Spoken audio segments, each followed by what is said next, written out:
कौन सी वो चीज़ है जो यहाँ नहीं मिलती? कौन सी वो चीज़ है जो यहाँ नहीं मिलती? सब कुछ मिल जाता है, बस एक माँ ही नहीं मिलती।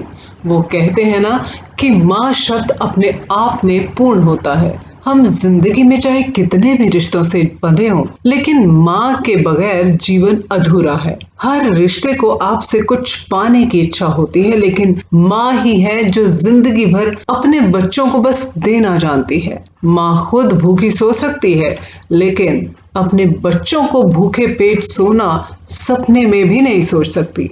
माँ हमेशा अपने बच्चे का अच्छा चाहती है। माँ की हमेशा इच्छा रहती है कि उसका बच्चा आगे बढ़े, तरक्की पाए और नाम कमाए।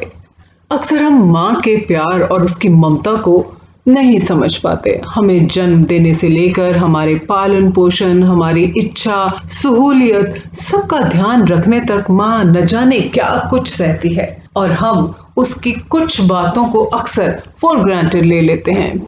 प्यार कहते हैं किसे और ममता क्या चीज है, कोई उन बच्चों से पूछे जिनकी माँ मर जाती है। चाहे हम खुशियों में माँ को भूल जाएं, लेकिन जब मुसीबत सिर पर आती है तो सिर्फ माँ ही याद आती है। फ्रेंड्स, आप भी सोच रहे होंगे कि आज ये सिर्फ और सिर्फ माँ के बारे में ही क्यों बात कर रही है। दोस्तों, आज मेरी माँ को ये दुनिया छोड़े 2 साल हो चुके हैं, बट क्या बताऊं मैं कितनी याद आती है मुझे मेरी माँ। जैसा कि मैंने पहले भी बताया था कि मेरी माँ घूमने की और खाने की शौकीन थी, और मैं तो अक्सर अपनी माँ को चटोरी मम्मी कहती थी। आम खाना मेरी माँ को बहुत पसंद था, चाट खानी बहुत पसंद थी। बीमार होती थी तो भी कई बार कहती थी कि चल चाट खाने चलते हैं, उसको बोलेंगे दही मत डालियो। और लास्ट के कुछ सालों से, कुछ कहें तो उनके जाने से कुछ 1-2 साल पहले से, जब भी हम अपनी मम्मी को बोलते थे कि चलो आपके लिए कुछ नया सूट लेके आते हैं या कोई नया साड़ी या कुछ भी लेके आते हैं, तो अक्सर उनका कहना होता था कि मैं तो होंगी नहीं, क्या पता कब मर जाऊं, कौन पहनेगा। तो मैं मम्मी को बोलती थी कि कोई बात नहीं, मैं ठीक करवा लूंगी, मैं पहन लूंगी। और उसके बाद हम दोनों माँ बेटी खूब हंसती थी। और मेरी माँ एस्केलेटर पे नहीं चढ़ती थी। मॉल घूमने जाने का शौक था, लेकिन जब एस्केलेटर पर जाने की बारी आती थी तो वो रुक जाती थी। और एक बार मैं भूल गई कि एस्केलेटर पे मम्मी नहीं चढ़ेगी, तो मम्मी पीछे थी थोड़ा, मैं एस्केलेटर पे चली गई और ऊपर पहुंच गई हूँ। मम्मी नीचे ही खड़ी हैं और मुझे बोलती हैं कि मैं भी आड़को आऊंगी। मैंने बोला हाँ। कहते मैं भी आड़को आऊंगी। फिर मुझे याद आया कि अरे मेरी मम्मी तो एस्केलेटर से डरती है। फिर मैं वापस आई और उनको लिफ्ट से लेकर गई।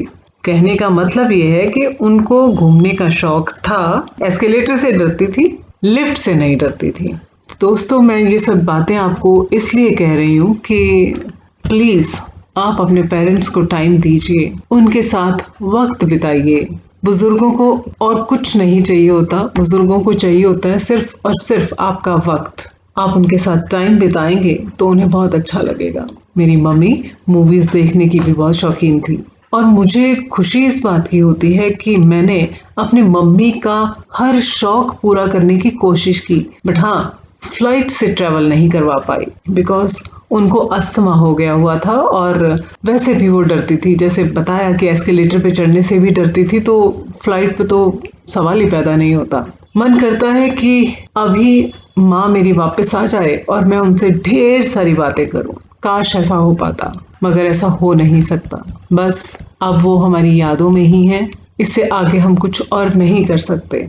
दोस्तों, बस आप सबसे यही कहना चाहती हूँ कि please please please give time to your parents, उन्हें अच्छा लगेगा। मुझे गाने के बोल याद आ गए, गुजरा हुआ जमाना आता नहीं दोबारा, हाफिज खुदा तुम्हारा।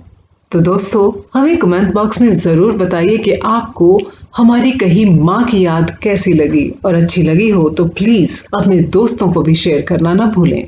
फिर मिलेंगे, तब तक के लिए शुक्रिया, नमस्ते, थैंक यू, शब खैर।